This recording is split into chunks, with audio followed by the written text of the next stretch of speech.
Steve Carriennen. Here. Randy Newman. Here. Kay Wilson. She's virtual. Jim Evans. Here. Dale Magnuson. Ellison Johnjack. You have a quorum.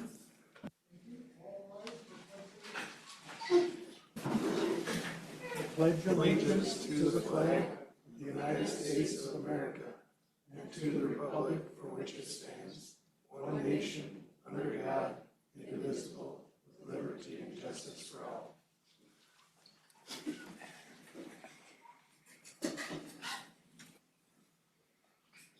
Certification of compliance with the open meetings law. This meeting was noticed to the media and public as required by Section 19.84 of the Wisconsin statutes. The meeting agenda is set. At this time, we'll open it for public comments, and comments are limited to 3 minutes or less per individual. So I've got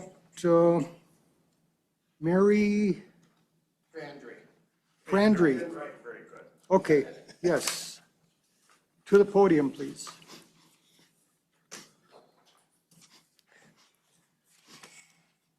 And if you could state your name and address. Mary Fandry, N7845 Barker Lake Road in Winter. Good morning. Good morning. Back in July of 1978, we purchased our property. We were quite inexperienced in buying real estate, but assumed everything was handled appropriately at closing. Then in 2018, after approximately 40 years, we were notified by the county that the small parcel of land we'd always received a separate tax bill for was never officially titled to us, and it belonged to Frank Mason and wife. Not the folks we purchased the property from back in '78, but the owners prior to that. Believing this could easily be fixed, we again paid the tax bill for another year, 2019, even though it was titled to someone else. Couldn't the thousands we were billed in error be used to rectify the situation without costing us any more? However, we were never given much direction by the county as to how to proceed, but realized it would probably involve expenses of lawyers, the title company, and whatever else. We have not paid the taxes since 2019. How this was overlooked for so long, and how it was eventually found out, it does seem preposterous to us that after 47 years, we would now have to possibly buy back the piece of property that we have paid around $4,000 in taxes for over the years. We refer to this marshy piece of property as Fandry Island. It is separated from our backyard by a narrow channel that is navigable only during high water. During all the years I've set foot on this property, maybe 5 times. A couple of them to pick up something that floated down the river and needed to be picked up. Ron probably hasn't walked on it much more. One young man camped on it once. Possibly various nephews have explored it. I enjoy kayak trips around the island, checking out different kinds of ducks in the spring, and in recent years, even swans. Neighbors seeing it with a different view have reported deer swimming back and forth across the river to the shore. We have never removed anything from it or put anything on it. It remains as it has naturally existed for the entire time we have owned it. It's a special, stable little habitat for our end of Barker Lake that I believe our neighbors also appreciate just as it is. We are not sure who, if anyone, would find this a desirable piece of property to purchase, but it does make us a little anxious to think someone could buy it and do something to it. We don't necessarily have to own this land, even though we find this whole situation quite unfair to us. We would just like it not to be altered by someone who might put a winning bid in on it. Thank you for allowing us the opportunity to share our point of view. Thank you. Anyone else here for public comments? Anyone? Oh, Yeah, he's got a question. okay. Go ahead. Have you come to the land records office? Yeah, okay. Way back when they changed the. Well, okay. So I'm Brian DeVries. I'm the land information officer. I've got a couple of other coworkers in my office, so I'm not necessarily sitting here with my brain wrapped around this like 100%. If you wanted to stop by the office, I'd be more than happy to look at, any of your recorded documents, surveys on file. Again, I don't have the property listing in front of me right now. Is there a survey on file? It's the only way to know what you own. Yeah, let's, Mine has been helping, that's easy. Yeah? Back when I, okay. Yeah, they handle the money of it all. yeah, Yeah. but I had no satisfaction when I went there. Okay. I'm talking about when I quit paying taxes. Yeah, okay. Well, if you want to make an appointment and come to the Land Records Office, we can lay this all out and see what happened when you purchased it, why we have it mapped the way we do, and we can talk about, bog, what is land, is kind of what starts to come up with this island here as well, I've always figured, so. And what's your name? My name's Brian DeVries.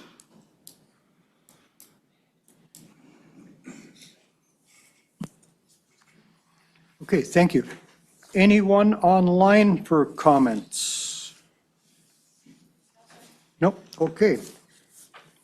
We will move on to considering approval of the minutes of the last meeting. A motion to approve those minutes. I'll second. Motion by Mr. Evans and a second by Mr. Newman. All in favor, say aye, please. Aye. Any opposed? Motion carries. Item number 9 on the agenda, we have a presentation from Johnson Timber on their sustainable aviation fuel project, I believe. Bill Johnson, good morning. Good morning, Mr. Chairman, committee members. Thanks for having us. Very fortunate to be able to talk about the project that we've been working on that Sawyer County and 5 other counties have voted resolutions in support of. And that is the Synthetic Fuels Woody Biomass to Sustainable Aviation Fuel Facility that is proposed here in Hayward. A little bit about the project. It is about a $1.7 billion capital expenditure to build a gasification and Fischer-Tropsch facility that will utilize about 900,000 tons of woody biomass a year from the state of Wisconsin, 80%, according to the Wisconsin Forestry Revitalization Act, and convert that to about 48 million gallons of sustainable aviation fuel and about 20 million gallons of naphtha waxes. As we've worked with the state of Wisconsin, WEDC, and other agencies, their initial economic impact of this project is looking like anywhere from $750 million to $1 billion a year in economic impact for not only Sawyer County, but all of northwest Wisconsin.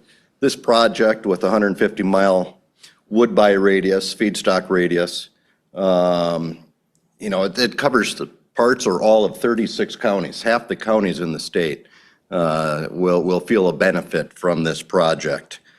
WEDC also estimates that about 2,200 jobs, direct and indirect, will come with this project. So a big impact for our area and something, northwest Wisconsin especially does not get to see very often.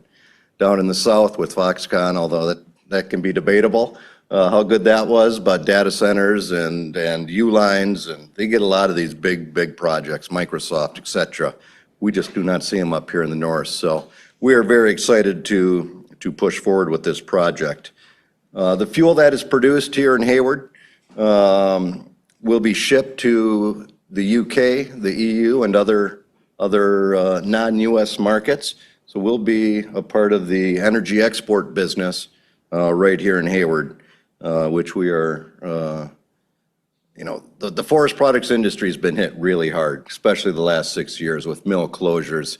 DJ will talk a little bit about that, a little bit more about how hard that's hurt forest health and other things. Something needs to happen. We need new markets, not just for landowners, not just for loggers and truckers, but for county budgets. Sawyer County is one of them, Russ County. 29 counties have forest operations or county forests that need to be managed.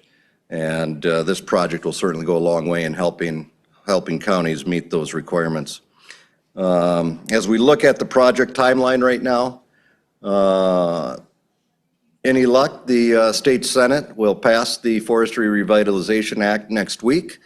In my talks with folks that are working on that down in the state Senate, they fully expect to vote either the 17th or the 19th of this month. It did pass the state assembly last month, and on a great bipartisan vote, 94-5, it passed the state assembly on February 17th, if I remember the date correctly. And so I think that puts a project in perspective, really. This isn't a partisan issue. This is just ensuring that we have markets that we can sustainably, responsibly harvest and maintain our forests and our forest health. You know, why is this project needed? Again, forest health, loss of markets, loggers, truckers, county budgets, school budgets. To give folks that have grown up in generational businesses in the forest products industry a reason to stay in their home communities, to be able to take over their parents' logging trucking business, their grandparents' logging trucking business.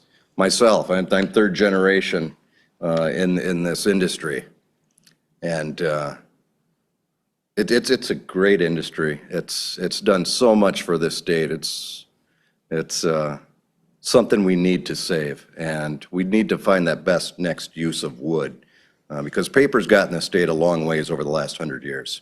We need to find the markets, the users, and the products that are going to get us through the next 100 years. And it's just a development or a continuation of practicing good, sustainable, healthy forestry. So let's talk a little bit about the Forest Revitalization Act. When it's certainly been amended. When we started off, it was a $210 million package that was proposed in the original press conference that was done out at Johnson Timber. That was a $60 million tax credit and about $150 million in grants. It was an aggressive piece of legislation, and gave some folks heartache down in Madison. And so through discussions and consultations, it has been amended, and what was passed in the Assembly on the 17th of February and will be heard in the Senate is now a $120 million refundable tax credit with a lot of clawbacks. Those tax credits that the project would receive are not released by WEDC until a feasibility study is complete, which is in process and should be completed within the next 2 to 3 weeks. It requires 80% of the feedstock to come from Wisconsin forest. That's a number that we certainly know we can hit. And I'm sure DJ will get a little bit more into the feedstock support of the state. It requires an offtake agreement. Of course, it's going to require an offtake agreement by the airlines or airports in the UK.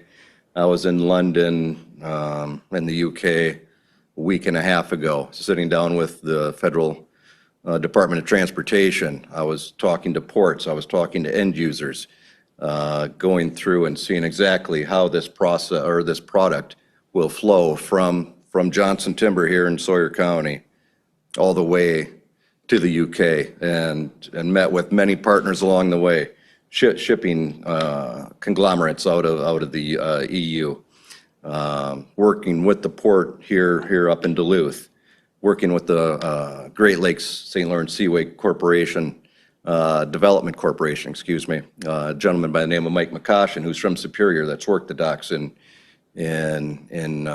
Duluth, Superior, that now works for the U.S. Department of Transportation, oversees all traffic on the Great Lakes and St. Lawrence Seaway. They all see the need. They are promoting this and helping us figure out exactly what is the most efficient way to move this product, not just for movement of the product, but for carbon intensity and how we get this product across seas most financially beneficial, obviously, but ecologically as well. And it's just been real eye-opening, really fun process to be able to work and develop this project over the course of the last 3 years with our partners over in Germany and Switzerland. It's been a lot of thought, a lot of time put into this process, and one that I feel that will not only benefit Johnson Timber, obviously, but will benefit this entire state, this entire county, and we're looking forward to getting this across the finish line and giving this industry a lot of hope. And so with that, I might turn it over to DJ, talk a little bit about what the wood buy looks like, and then when he's done, be more than happy to answer any questions, concerns, or anything else you'd like to talk about. So thank you for the time, and DJ. Thank you. Good morning. Thank you again. My name is DJ Aderman. I serve as the president of Futurewood Corp. Futurewood Corp is the wood procurement professional forestry services arm for Johnson Timber. And basically, we're on the hook to go out and get this fiber for this project. I just want to share a little history real quick. In 1995, we had 16 major pulpwood paper mills here in the state of Wisconsin. Last week or 2 weeks ago, Alstrom-Munchko over in Mosinee announced that their pulp mill is going to shut down, I think by the end of June or July 1st. If you take out that mill, we're down to 6 large pulpwood consuming mills left in the state of Wisconsin. The past 6 years, really with the Park Falls closure starting in 19 and the big Verso closures in 2020, we've lost 5 big pulpwood consuming mills. If you add up the volume that those mills consumed, it's really, really close to 3 million green tons, okay? So you take a look at that, and that's just a lot of capacity that's come off. And I think anybody that's real familiar with the industry understands what everybody is going through. The mills that are left basically are able to tighten up their wood buy, and reduce their costs. But there's just far, far more demand right now, or far more supply right now than there is demand.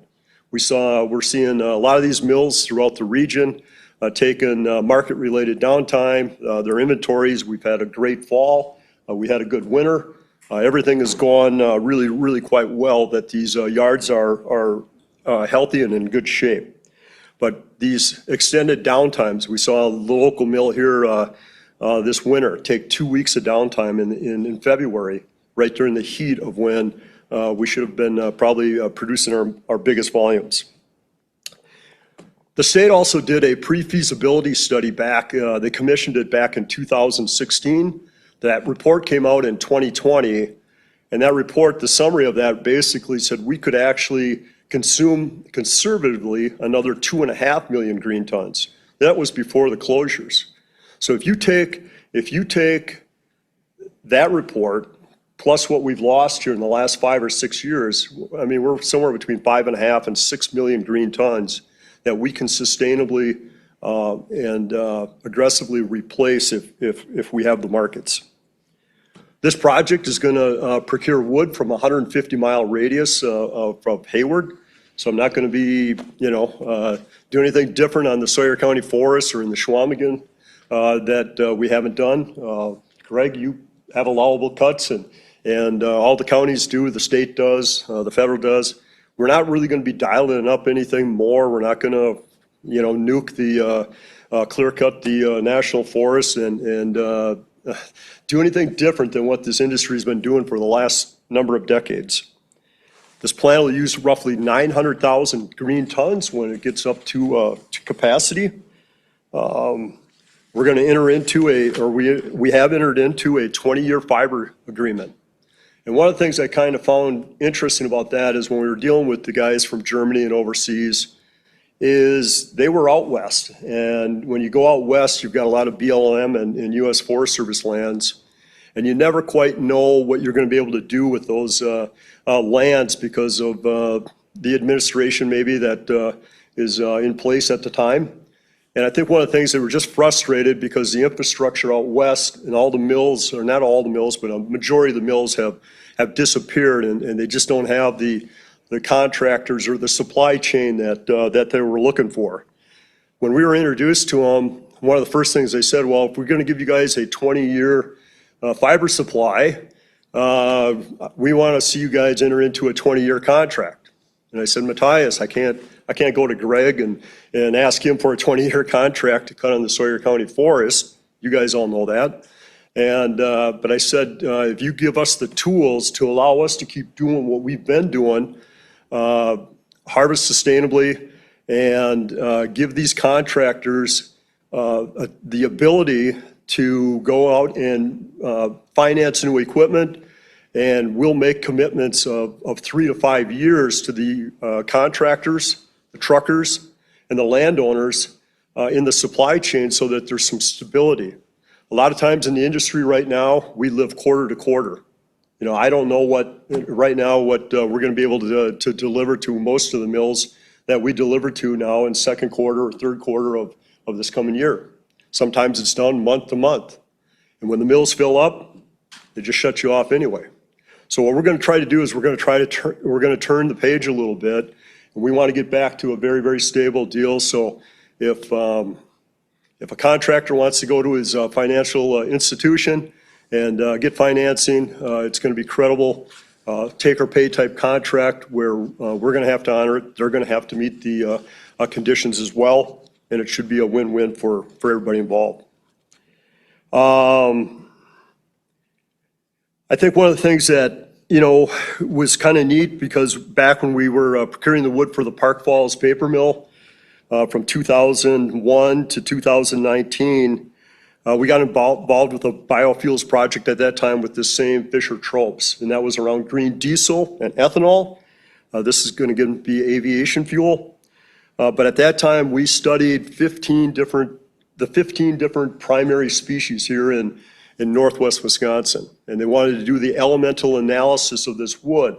And so one of the guys that I worked with over in Minnesota was very, very good, set up the template with the Forest Products Lab, and we got all that data only to come back and use it now for this project. The targeted materials for this project, again, are going to be unmerchable tops, slash, branches, chips, sawdust, mill residuals, and low market value pulpwood.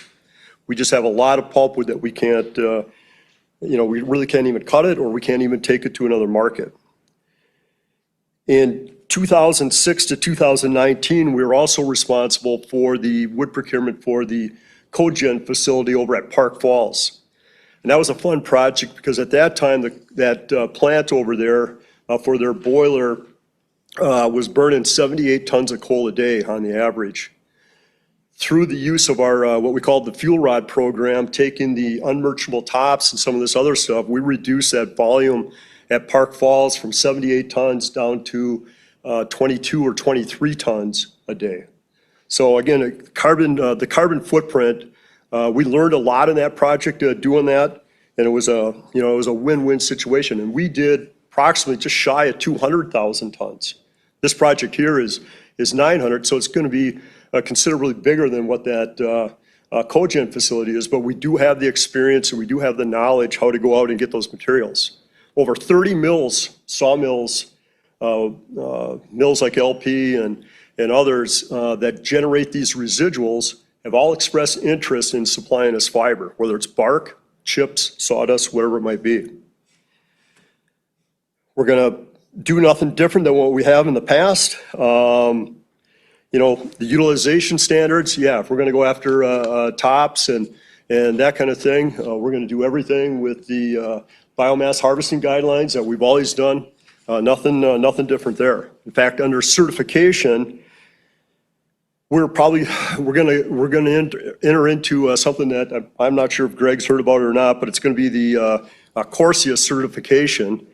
And it's really, when you take a look at it, its intensity it's going to be maybe a little bit more stringent than what we have to do right now with FSC and SFI, PEFC or tree farm.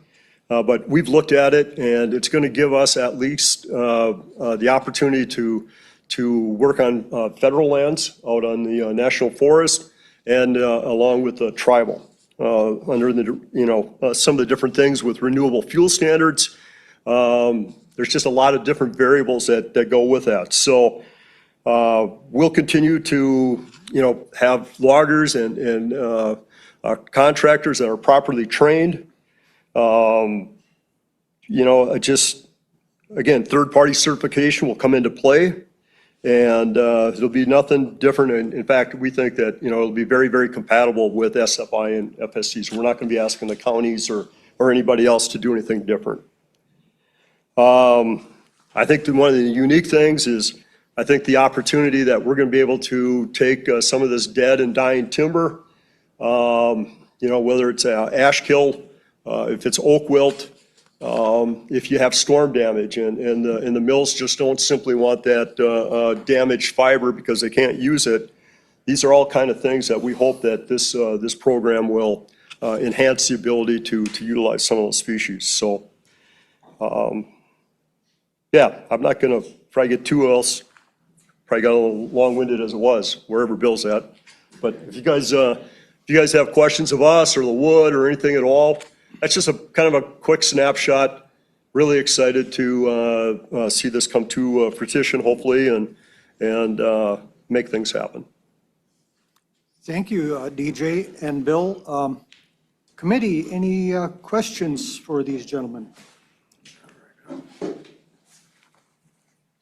DJ, you mentioned renewable fuel standards. I just saw something Scott Dane posted yesterday on LinkedIn regarding that, and it sounds like they're trying to revise it to make it a little more in sync with what you guys are doing. We sure hope so. I mean, it just, yeah, I think sometimes some of this regulation gets really convoluted, and it gets really, really hard to put a definition on it because of the interpretation. I think hopefully it puts a little more common sense back. Common sense, Yeah, exactly. and Yeah, back that's- into That's what the he pointed out equation. there. Yeah. So, yep. Okay, good. Is there is this going to be the first facility built to produce this product, or is there other ones in the world? So there's a lot of different pathways to produce SAF. The HEFA process, which is most widely used today, takes vegetable grease, beef tallow, oils, fats, and converts that into different petroleum-like products. SAF being the biggest one. It's probably the biggest market for SAF consumption right now.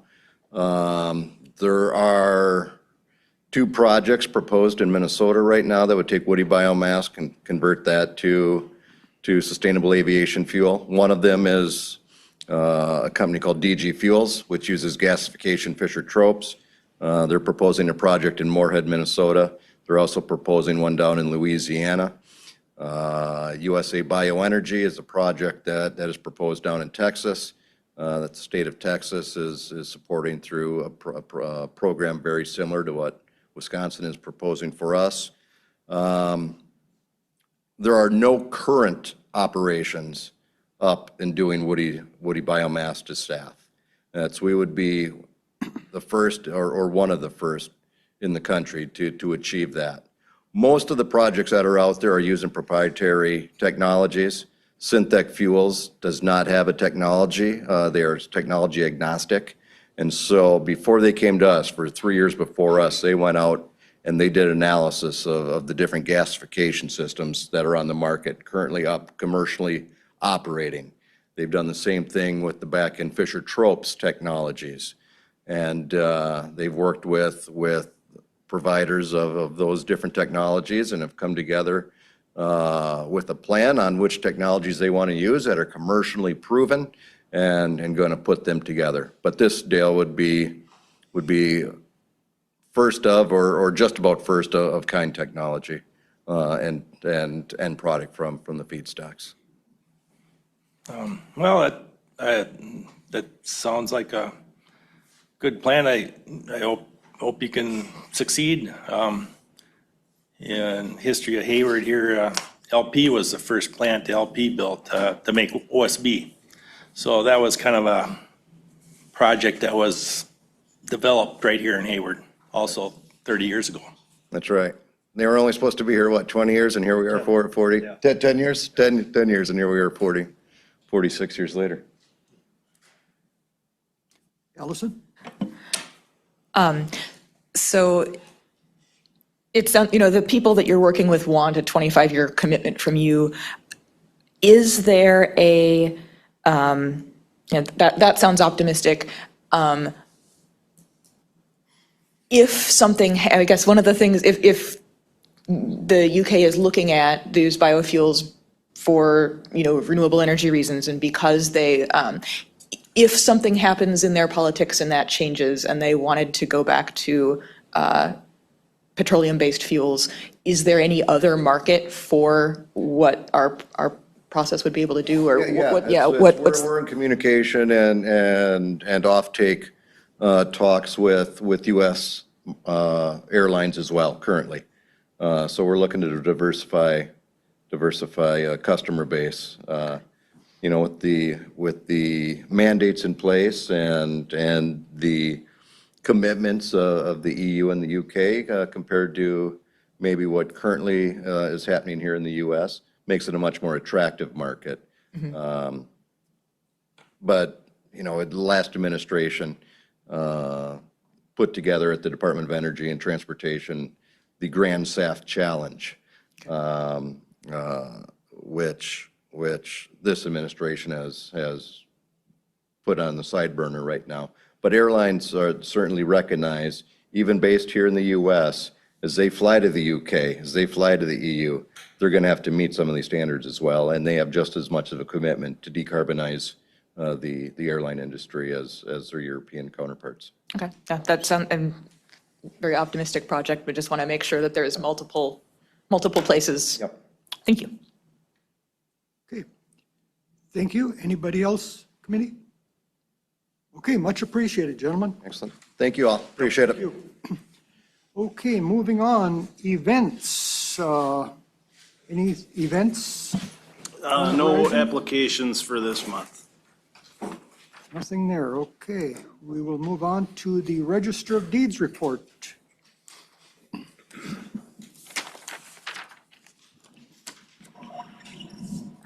Good morning. So instead of a boring financial report, I decided to kind of talk about how you can get vital records statewide. This has been going on for quite some time. You can get the marriage and birth statewide at any of the 72 counties going back to 1907. And during hopefully by July, we'll be able to get death and then divorce records as well. That's kind of a pain when people need their divorce certificate, and we can only go back to like 2016. So, and this whole process is this online ORO that we call it. You can go online through our county website and purchase. So someone's in California and they need their birth certificate, they go on here, spend an extra $10, and then we process it literally within a couple hours and mail it out to them. So it's a great process. We've been getting way more orders this year versus other years. We've been doing it for about 7 years now. So I just wanted to kind of talk about that, because a lot of times people will drive to Sawyer County when they could have gotten it in Barron. And so just wanted to talk about this and kind of show you all the little things that you can get. If someone was married in Milwaukee, you can get your certificate here and save time and money. So thank you. Okay, thank you. Moving on, land records and county surveyor report, real property lister report first.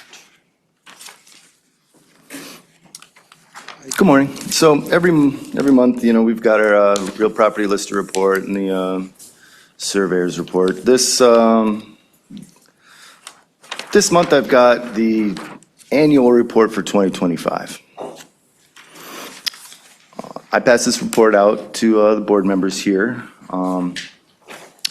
This report is formatted similarly to last year's reports that, you can refer back to it.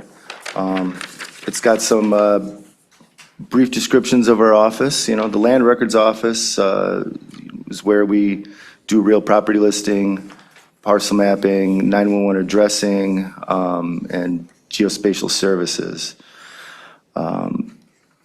Throughout the year, we're processing documents that affect land ownership. We're maintaining the addresses, as I said, and, we're working with other offices to do all this. Let me just go through and summarize some of the bullet points I have in here. So for a few years there, we were working with, on the Wisconsin State Act 235. That went into effect last year, spring. We had put in place, the means to shield judicial officer information per the act, and we have not gotten any requests to shield yet. So we haven't had any, experiences with how that has gone ourselves. In our office, we had a change in staff. So Rachel Thompson, as you all know, is the Register of Deeds, that we had a position to fill there. We held out a little bit on that, and I think that it worked out well for us, as we've got a employee in our office who's,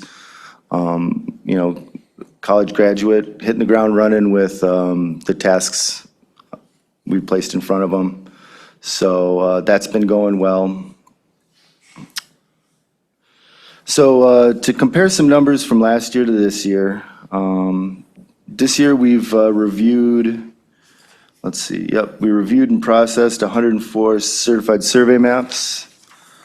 Last year it was 113, so similar numbers there. We got 12 condo plats or subdivisions this year versus the 8 last year. We've got 524 new properties listed in our system. That says compared to 275 last year. And it looks like we did 200 correction documents instead of 146. So a correction document would be where our office pushes back on what we're seeing recorded and needs some additional clarification through more documents being recorded. So 200 times, the lawyers got it wrong. All right, so moving on, we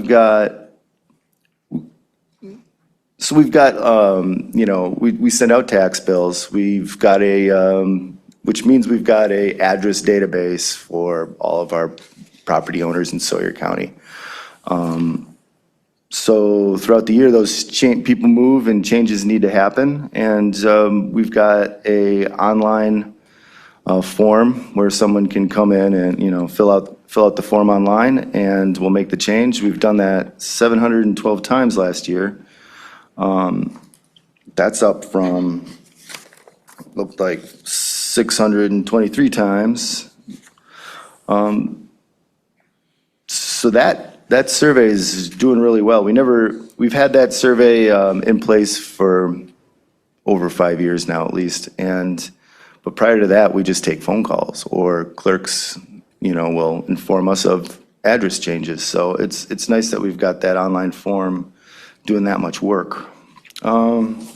Next bullet point on down.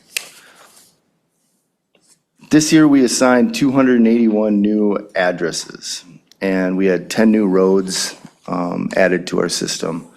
One of the big drivers of that was a new subdivision this year. I'm not sure how many lots total, but we assigned every lot in this preserve subdivision out on Highway 77 in the towns of Round Lake and town of Hayward. So we've assigned the addresses for all those lots. They're not yet all built on. But that's just ready to go when they do get built on. This 281 addresses is up from 212 from last year. I don't have the numbers with me from previous years on hand, but every year we've been getting more and more address applications, whether that's new construction or otherwise. I mean, it's typically new construction, so that's what we're seeing there. Let's see, so as well as, transferring property and printing tax bills and doing addresses, we work with the Sheriff's Department. In 2025, the Sheriff's Department updated, well, in '24, we had done a large update to the hardware, and software infrastructure.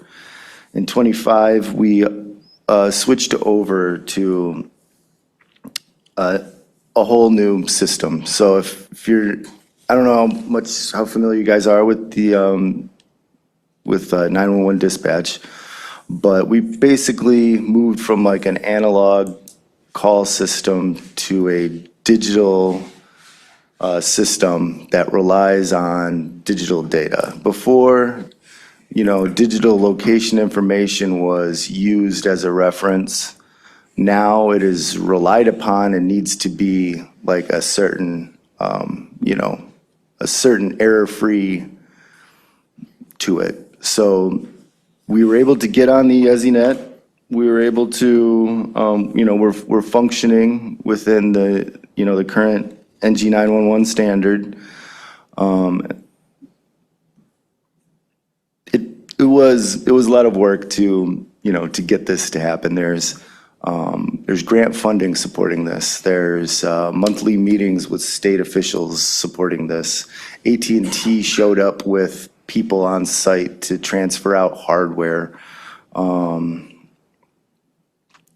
new schema for the data, I talked about this a little bit last year when it was happening. We went from data that we used within Sawyer County that nobody else had any opinions about. It displayed the basics of address, location information. Now we're operating with a data schema that is a nationwide format.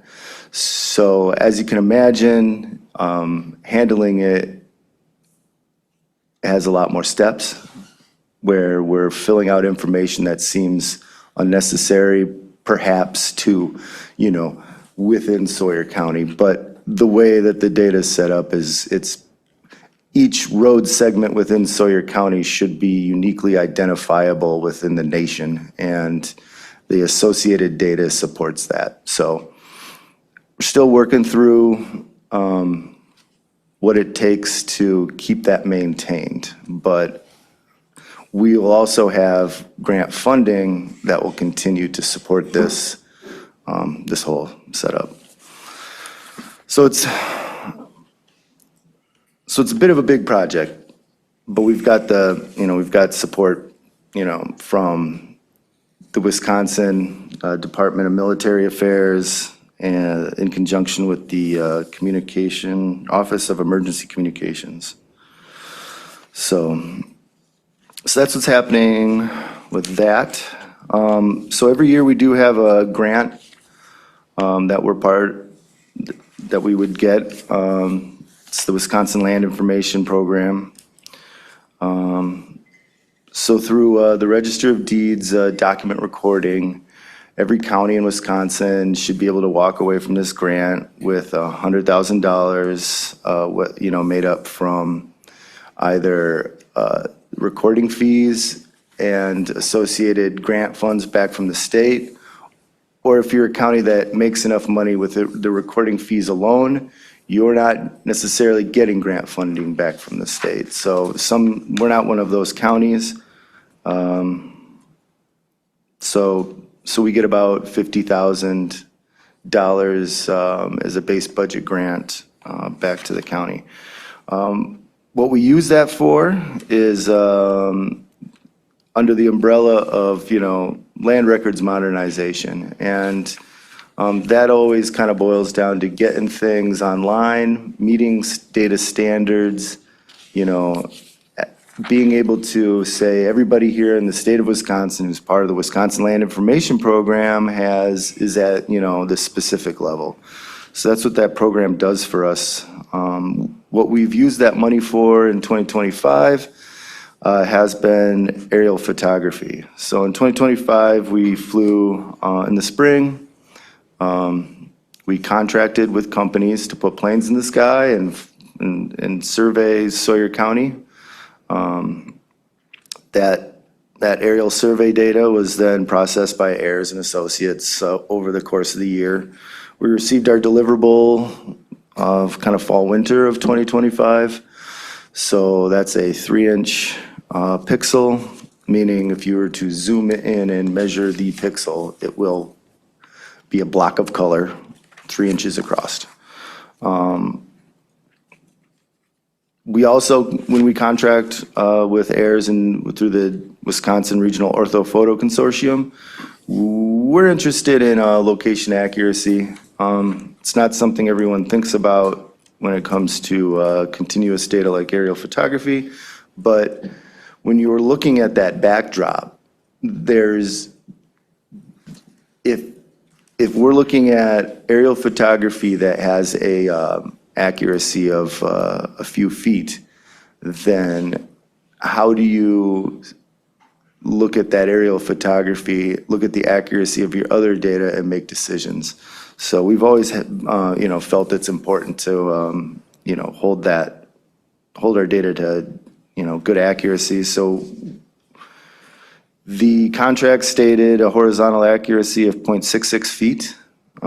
And we then do quality control after we get the deliverable to verify that. And we were able to verify that with sending our survey crew out with their equipment and then measuring the difference in the office. So we're satisfied. So basically, we're pretty satisfied with this product. We've got it shared on our interactive mapping website, Beacon. We've got it internally hosted to support our other interactive mapping websites as well. So, as you can imagine, I've got more to say about some of the larger projects that I've been working on and things. Aside from that, every day we're taking care of customers at our public-facing window. We're aiding departments and municipalities with what they need as far as lists of property owners, maps of their area showing a specific criteria, emergency services providers, whether they're ambulance services or fire departments. We'll create maps for them at no cost, as long as it's a municipal partner within our county here. So that fills out the rest of the year. And to use the Fandry property as a example, the Fandry property is an example of one of the things we're up to in our office. So when we're parcel mapping, we're looking at the existing digital parcel mapping that was either edited by me or created by our contractors originally. And if we see inaccuracies, we're going to fix them. These records are Sawyer County's records. When somebody has no records of their own outside of Sawyer County records, they might not agree with when our records change. But if the records are from this office and these values were created in our office, and our office sees that in the past we may have made some incorrect decisions, we're going to go ahead and fix things and make the right decisions now because we know more. And and we're going to update those with the best technology that we have. So with the Fandry property, yeah, so we changed the ownership based on the recorded documents at the time. You know, we worked with them in 2020, but I haven't, I'm surprised to see them here today is all. So I guess we'll have a discussion later perhaps as to, you know, what precipitated that, because we were all on the same page maybe in 2020. So other than that, if you have any questions about the Land Records Office or about the numbers you see in this report, feel free to ask me some questions. One quick question, Brian. Very, very nice report you put together here. As far as the accuracy down to 0.66 feet, what was it previous to that? How much of an improvement did we see? So that improvement scales with the resolution. I don't have my numbers on me from the past ones, but we've had contracted with W-Rock for 2015 and 2020. Similar contracts, similar results. So we've had an accuracy of, it's like 0.66 this year. I want to say maybe 1.5 feet or so last time around or so. Because it's Possibly very less than that. noticeable online. Beacon, I mean, it's so sharp and clear now when you zoom in Yeah. compared to what it was. Yeah, yep, right. So 6-inch resolution is what we had in the past. This is twice as good. And it's just surprising to think that it, you know, it actually is that, you know, that much better. The file sizes are bigger though, a lot more files. So, you know, that means working with hardware and the software to be able to host it and get it out to people. But, you know, so far so good. Yeah. All right, thanks, Brian. Anybody else questions? Okay, thanks again. We are on to the county surveyor report. I guess we all have a copy in our packet here.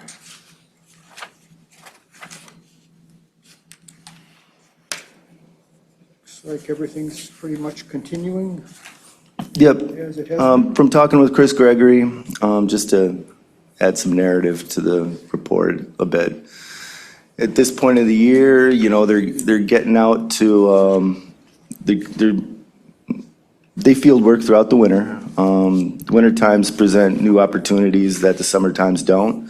So as we see things starting to melt, definitely making sure to get out to those wet spots that are nice and hard right now, and, you know, places in the woods that might not be as accessible or could be accessible now. So that's where they're getting around to.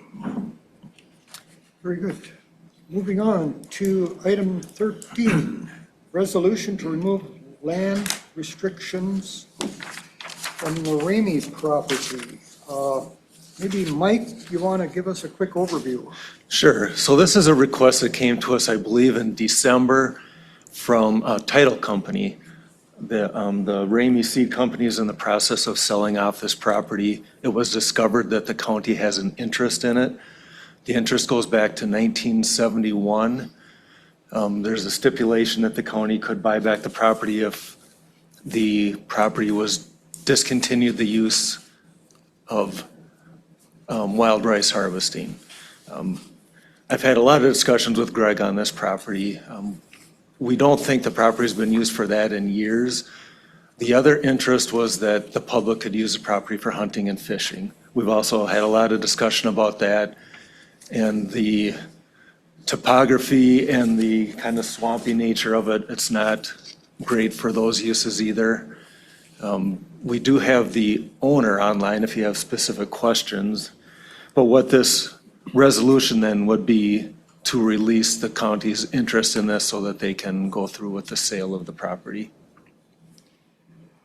Is there any great benefit to the county in having that interest, or is it just kind of a nuisance to all concerned? I would defer to Greg on that one, I suppose, but With the public access on these parcels, I don't think anybody knew it was there. I mean, I certainly had no idea that this had gone on with this parcel. It was in 1971, it was county forest, and I don't know what the plans were. They had some parcels in that area. They also had parcels around Hatchery Park that they were on the original plan for this wild rice production. But looking at the property, I don't think any of the public's really exercising that access right, because other than maybe the neighbors, but I don't think anybody was aware of it at all, so. The map you see in front of you, and by the way, this property is off of 27 south of Ojibwa and east of Exland. The yellow is the part we're talking about. If you can scroll down just a hair, the rest of it outlined in black is also owned by Ramey Seed and part of the sale. The yellow is a part that the county has an interest in. And this was originally owned by Chief Industries back in the day.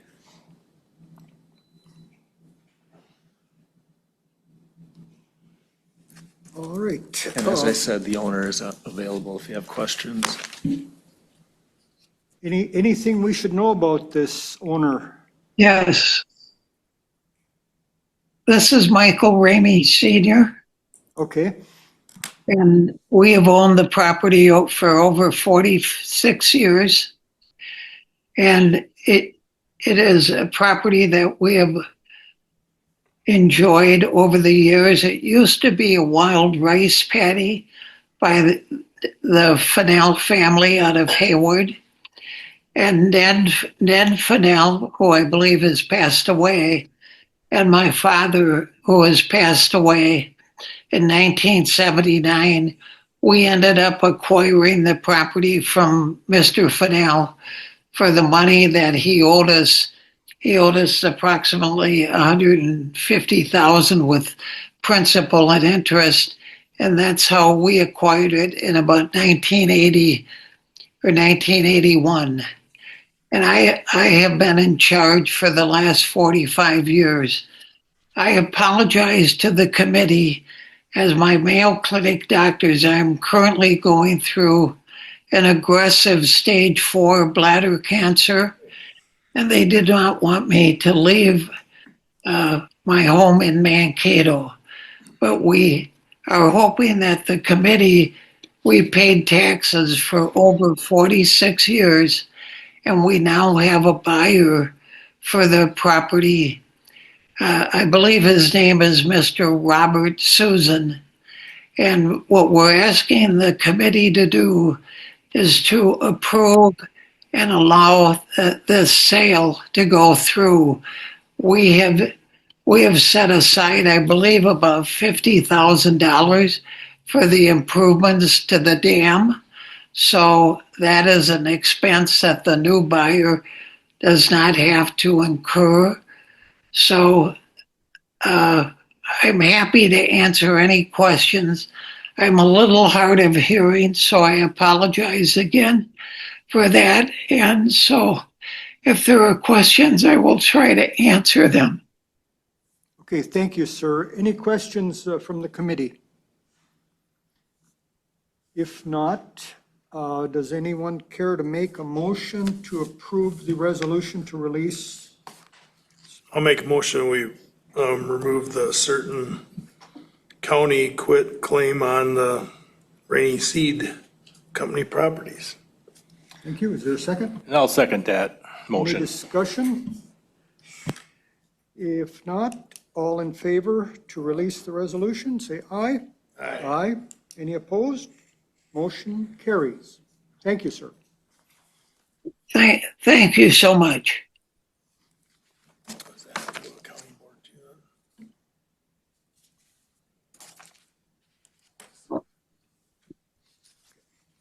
Okay, very good. We will move on to forestry, county forestry report. Okay, for the month of February, we did have 20 sales listed as active. Our winter logging season did come to an end last Thursday. It was kind of on average pretty close to when road bans come on, but we got everything kind of buttoned up. As DJ mentioned before, it wasn't quite the drop dead date for road bans, as some of our local mills were already refusing to take wood for a few weeks already before that. So it was kind of a soft end to the winter season. So sale value sold and uncut on file is just over 4.3 million. Sale revenue in February, we did just over 340,000, year to date of 440,000.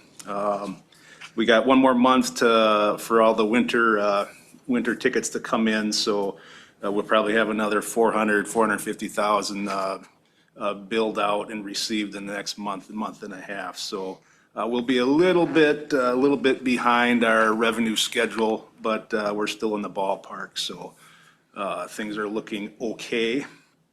Do have the sale volumes harvested attached. Sale inspections were on target for the level of activity. Tract establishment, we're preparing our spring timber sale bid right now, so we've got a lot of sales coming through for review. That's going out probably the first or second week of April. Committee will approve that in May. Recon acres, we're also on target there to hit our goal. We did a little bit of G&A work this month, about 10 hours or so. I'm also working on our reimbursement request for last year's contract. Let's see, ATV snowmobile trails, we're working on the grant applications right now for the 26-27 grant cycle. With the quick breakup that hit us here, we also did close ATV, UTV snowmobile trails last Saturday. Typically, we target April 1st to May 15th kind of thing, but we do flex it to meet the conditions in the field. So hopefully we'll have an early open also, because we had to close early. Nothing new for parks. Carbon credit project, we do have a Zoom call scheduled with Mike and I in I think that's in 2 weeks, to give us an update on where we sit with our carbon credits. I also have a big request for them for reporting for the last 2 years of harvested volumes. That's something we have to do every year. So we track timber sales that hit the carbon plots that are on the forest, and then we give them our data, and then they put it into their formulas and determine our levels for carbon and harvest and whatnot. So other than that, if anybody has any questions? I guess I'd only comment, very nice report, and actually, it looks like you were actually a little bit ahead in revenues this year compared to last. I think we're about 25 grand ahead. Okay, I'll take that. Well done. And I do like the timber sale volumes incorporated as part of this. It kind of breaks it down, gives it a little more context. So, well done. Anybody questions, comments? Thanks again, Greg. Wisconsin DNR report. Yeah, in February, we've achieved roughly 75% of our time standards goal of 2217 hours to the county forest. That's mostly been focused on sale establishment as well as recon. And then we're looking at getting some sales wrapped up and ready for the spring bid opening and for sales. Thank you. No one here from the Forest Service today. Move on to the recreational trails report. Good morning, everybody. As you see outside, winter's returned, but that's so be it. It will be gone and within a little while. After the long winter we've had, we had a very successful season with snowmobiling and UTVing. UTVing is still encouraged on the trails or on the roads right now, routes, everything except the ones that were excluded to ride on. I do encourage some communication with the ad hoc committee that's trying to work with the tribe, trying to get more routes open within the LCO. We are currently working on a bridge inventory to prioritize what bridges need to be fixed and repaired. We're working with the state on that. It's going to be a statewide thing because the bridge repair in the state is very, very at a desperate level. A lot of our bridges are not passing. We've had to close some. Not we as in Sawyer County, but in the state, we've had to close some because they're not safe anymore.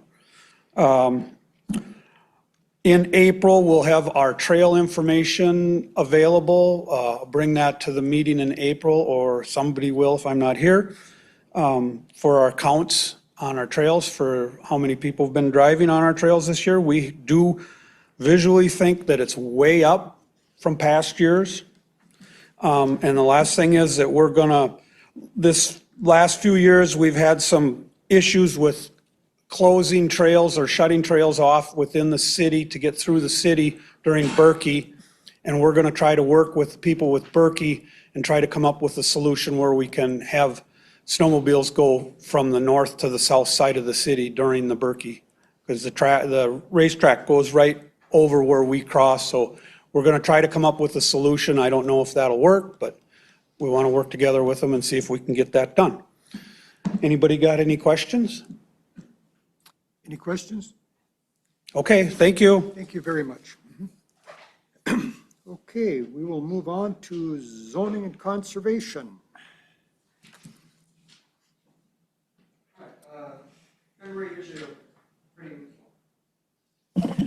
February is usually kind of a pretty mild month for us, with it being short and vacations and stuff like that.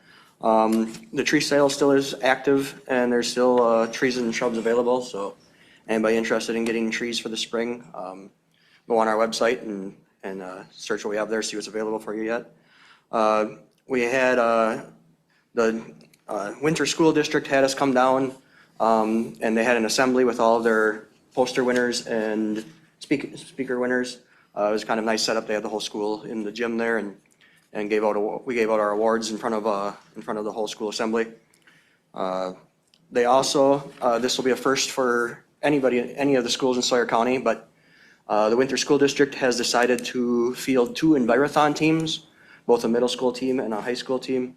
Envirothon is held in Rochelle. It's a competition where the students do soil judging, timber items, water, and wildlife, and they get judged on how they do on that. It's a competition amongst all the different schools. And then if you win, there's a national competition. Last year it was in Canada, this year it's down in Louisiana. So it's really nice to see that school in our county is participating in that. It's a good way to get kids into the natural resource professions and stuff like that. So we're really excited about that.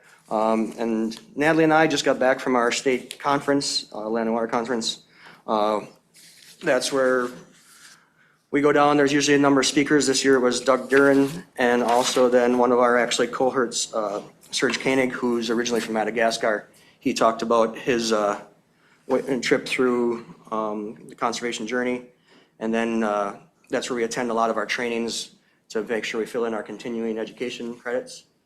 So it's always a really nice thing for that. And then we just get together with our counterparts and are able to network with others. So that was a really successful trip for the both of us. Other than that, that's pretty much sums up our month. Well, thank you very much, Tim. And by the way, Tim, I would like to congratulate you belatedly, but you and Natalie did a bang-up job in your presentation for the renewal of our land and water conservation plan. So thank you. There was a lot of work put into that, so appreciate it. Thank yes. Okay, moving on. Treasurer's report. Foreclosed property sales. Good morning, everyone. This is more of an update. I'm not looking for any kind of actions. We're going to start the sale of the 7 properties we acquired last August. 2 of them we are going to use a Realtor, Area North. These are the two single-family occupied parcels. We have served or summoned the evictions for these people. One of them has responded, one hasn't. The other 5, I'm going to start the closed bids coming up here. I've attached both of the notices that are going into the paper here. So if anybody has any questions, concerns, anything like that, the Ron Fandry property is listed. It's the last one on the 5 that's going on the closed bids. So, any questions? Thank you. Very good. Thank you. Board appointed committee updates. Nothing there. Correspondence, reports from conferences and meetings. I've got a report. Oh, Kimberly Peterson and Tristan Workus both went to the Wisconsin Land Information Association Conference this month, last month. And at that conference, you know, they meet with the other land information folks around the county where they discuss stuff like our Act 235, you know, judicial shielding. We've got, you know, those sort of topics that affect us all. So it was good for them to go and talk with those, you know, our counterparts in the other counties and meet about the various new technologies that, you know, support our work. So it was a good meeting. okay. And we've got another one coming up in the spring here that we'll probably have some staff go to since it's in Ashland. It's close, it's being put on by our, you know, people in our region, so we'll have some involvement there. All right, thank you. Future agenda items. Oh, excuse, Brian, did you have something to say? Yeah, I was, last week I was out down at the Madison at the WCCO conference.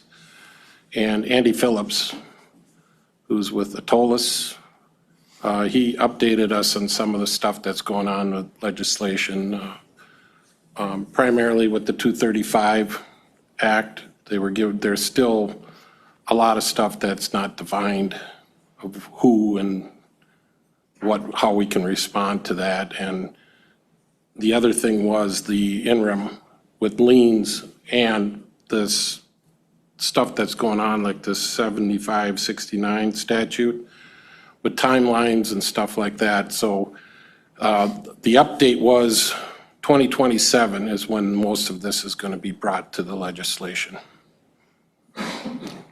Something to look forward to. Yep. Okay, thank you. Future agenda items. If not, we are adjourned. Thank you all.